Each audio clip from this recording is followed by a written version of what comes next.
Hello, I've just come across a most interesting article in GQ. I don't normally come across GQ at all, and uh, this is an article from June, I think, and it's discussing a podcast on Audible that I contributed to. I contributed quite a lot to it, actually, and it's called Edge of Reality, and it looks at the appalling behaviour of reality TV, really from its inception to its present day, and I think it's one of the few shows to look at this phenomenon and look at it beyond the problem of a bad edit, beyond the problem of dealing with fans, beyond the problem of dealing with fame. And there's a really good quotation which is comes towards the end of the article, and it says that the problem of reality TV. It's the person who's interviewing, in fact, the person who interviewed me. He says, when all is said and done, all the aftercare in the world is not going to fix the problem.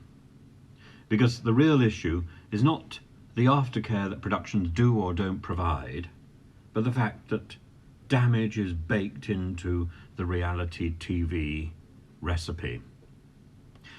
I think it's more than that, though. I think production TV companies have taken advantage of the fact that reality TV production companies are there and prepared to take risks. And I think also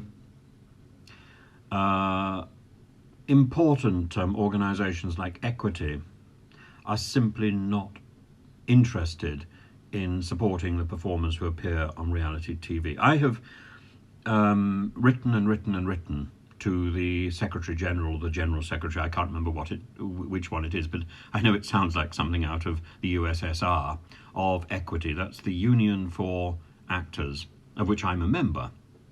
And I have said that Equity should be providing proper support to performers who appear night after night on some of these reality TV shows. And therefore they should be properly protected and properly managed. And I think that lack of management, that lack of independent care, is now exacerbated by the appalling agreement put in place by the government following Boris Johnson's re-election in the winter of 2019. So at that point, the agreement is trying to savage my beard.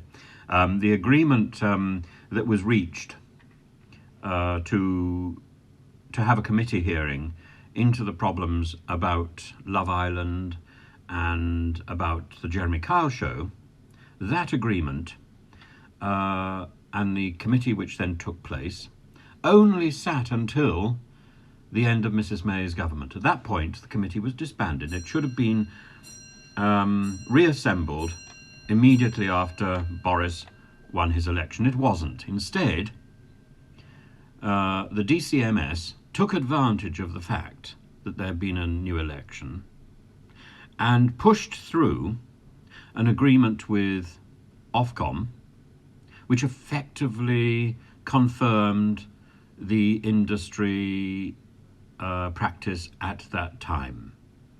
So now production companies, those same production companies that make these programs, are now in control of the participants for 18 months or so after the program has finished. This is a recipe for manipulation. It's a recipe for abuse. It's a recipe for more illness. I'm surprised there aren't more people who are suffering after being on these programs at this moment. But I'm quite convinced there will be more people. We haven't addressed the problem. We had an opportunity. We had an opportunity to lead the world in repairing this appalling industry. And this is an industry which is going to continue because it's cheap and because it's popular. and we've done nothing at all to set up standards except for throw psychiatry at it and bleat the same sort of nonsensical, patronizing propaganda which is thrashed out in the pages of some of the shabbier tabloids, that people can't deal with fame, that people can't deal with social media. That's not the problem. People can't deal with the manipulation by production companies who make sure that there is no future for those people who they decide they don't want to have a future. Bay, stop sitting in front of me. Oh, Bay is also a star of reality TV, of course, as you may know, and he certainly doesn't intend to let this matter rest. Nor do I.